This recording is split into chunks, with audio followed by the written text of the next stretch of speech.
Bonjour, bonjour. Aujourd'hui, je vous propose une petite recette de tarte tatin aux pommes. Alors, vous allez voir, hein, c'est facile, rapide à faire et c'est excellent. Donc, je commence par prendre un moule à fond amovible. Je mets un papier sulfurisé dedans. Alors, c'est pas une obligation, mais moi, je le fais parce que pour moi, c'est plus pratique au démoulage. Donc, je prends un pistolet. Je vais humidifier un peu mon papier. Donc, je vais mettre dans le fond du sucre en poudre. Et je vais le passer avec une passoire. Et vous mettez la quantité quand même parce qu'il en faut pour faire du caramel. Hein. J'essaye de bien mettre pour en mettre partout. Donc, je vais passer ma tourtière au four, chaleur tournante, jusqu'au moment où ça sera caramélisé.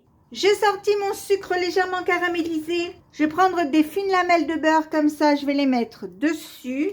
Voilà, j'en parsème un peu partout. Donc, comme ceci, vous en mettez à peu près 50 grammes. Je vais éplucher mes pommes. Donc, je les coupe en 4. Je les épépine.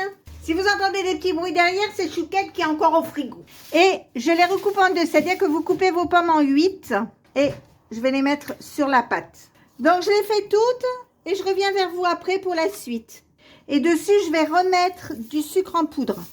Alors, je prends ensuite une pâte. Alors, vous pouvez prendre de la pâte feuilletée, de la pâte sablée, de la pâte brisée. Moi, je l'ai prise toute faite parce que c'est de la pâte feuilletée.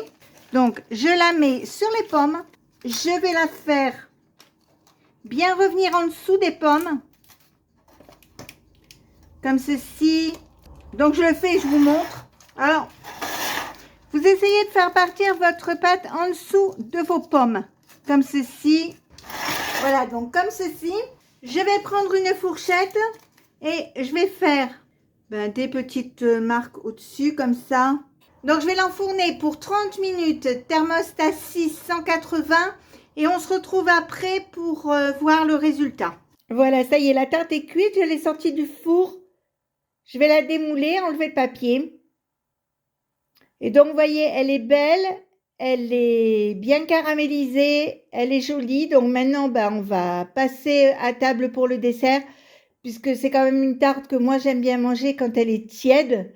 Mais après, vous pouvez la manger froide, il n'y a pas de souci. Et donc, si cette petite vidéo vous a plu, eh bien, n'hésitez pas à mettre un j'aime, un commentaire ou tout simplement vous abonner à ma chaîne. C'est facile, c'est rapide, ça coûte rien et ça fait toujours plaisir.